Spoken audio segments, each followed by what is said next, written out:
Supreme court ने एक और केस में नैब की गिरफ्तारी के इख्तियार पर सवालात उठा दिए हैं। ये कोई पहला केस नहीं है, इससे पहले भी बार बार अदालतें ये सवाल उठाती रही हैं और नैब तहकीकात में ताउन के बावजूद मुल्जिमान की गिरफ्तारी पर बरहमी का इजहार कर चुकी हैं।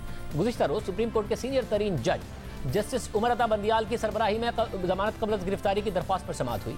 दौरान समाअत दरख्वास्त गुजार के वकील शाह खावर ने दलाइल दिए कि दरख्वास्त गुजार के खिलाफ नैब तहकीकात मुकम्मल करके रेफरेंस दायर कर चुका है, जबकि एहतसाब अदालत मुल्जिम पर फर्द जुर्म भी आयद कर चुकी है। शाह खावर ने साबिक चीफ जस्टिस आसिफ सईद खोसा के एक हुक्मनामे का भी हवाला दिया, जिसमें चीफ जस्टिस आसिफ सईद खोसा ने इन्हीं बुनियादों पर नैब के एक मुल्जिम को जमानत कबल गिरफ्तारी दे दी थी। शाह खावर ने अदालत से दरख्वास्त की कि इन्हीं बुनियादों पर उनके मौक्किल को भी जमानत कबल गिरफ्तारी की दरख्वास्त मंजूर की जाए। समाअत के दौरान जस्टिस मुनीब अख्तर ने नैब के वकील से पूछा कि जब मुल्जिम ट्रायल का सामना कर रहा होता है तो गिरफ्तारी क्यों की जाती है? क्या नैब ऐसा सिर्फ इसलिए करता है क्योंकि इसके पास गिरफ्तारी का इख्तियार होता है? क्या यह कानून में बदनीयती नहीं है? नैब वकील ने जवाब दिया कि अगर ये उसूल मान लिया जाए तो सब मुल्जिमान को जमानत मिल जाएगी।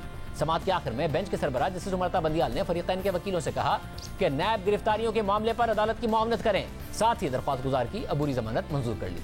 ये पहली बार नहीं है, इससे पहले भी नैब की गिरफ्तारियों के हवाले से अदालतों के सख्त रिमार्क सामने आते रहे हैं।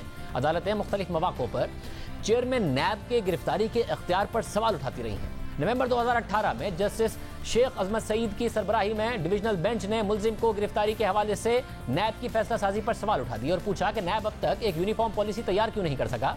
रवां साल जनवरी में जस्टिस मुशीर आलम की सरबराही में 3 रुकनी बेंच ने नैब की गिरफ्तारी की पॉलिसी पर सवाल उठा दिए। जस्टिस मुशीर आलम ने रिमार्क्स दिए कि नैब को चाहिए कि पहले तहकीकात मुकम्मल करे और फिर मुल्जिम को सजा अवार्ड की जाए। इसी तरह रवा साल मार्च में इस्लामाबाद हाई कोर्ट के रिमार्क सामने आए कि नैब की जानिब से गिरफ्तारी के अख्तियार के गलत इस्तेमाल से गवर्नेंस सिस्टम और मईशत पर मनफी असरात हो सकते हैं। इसके अलावा हाल ही में सिंध हाई कोर्ट ने MDPSO तैनाती केस में शाहिद खान अब्बासी और दीगर की जमानत से मुतालिक तफसीली फैसले में ऐसे ही खदशात का इजहार किया। अदालत ने अपने फैसले में लिखा कि यह तयशुदा कानून है कि जब तक तहकीकाती इदारे की बदनीयती साबित न हो जाए, गिरफ्तारी से पहले जमानत नहीं दी जाती। अदालत ने यह महसूस किया कि शाहिद खान अब्बासी मौजूदा वफाकी हुकूमत पर खुल्लम खुल्ला तनकीद करते हैं। उनके खिलाफ एक रेफरेंस दायर किया गया जिसमें वो 7 माह कैद में रहे, फिर इस केस में उनकी जमानत हो गई और उसके बाद ये रेफरेंस दायर कर दिया गया। हम नैब की बदनीयती को नजरअंदाज नहीं कर सकते कि नैब ने दरख्वास्त गुजार पर सियासी दबाव बढ़ाया ताकि उनकी जबान बंद की जा सके।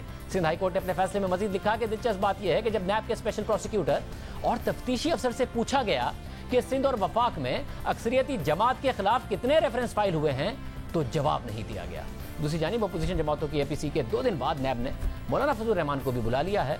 उन्हें 1 अक्टूबर को असासों की तफसीलात के साथ नैब खैबर पख्तूनख्वा में पेश होने का कहा गया है, मगर इस केस की तफसीलात अभी तक नहीं बताई गई। हमने तर्जुमान नैब से पूछा तो उन्होंने बताया कि ये मेरे इल्म में नहीं है, दफ्तर बंद हो चुका है, मैं इस हवाले से तफसीलात हासिल नहीं कर सकता।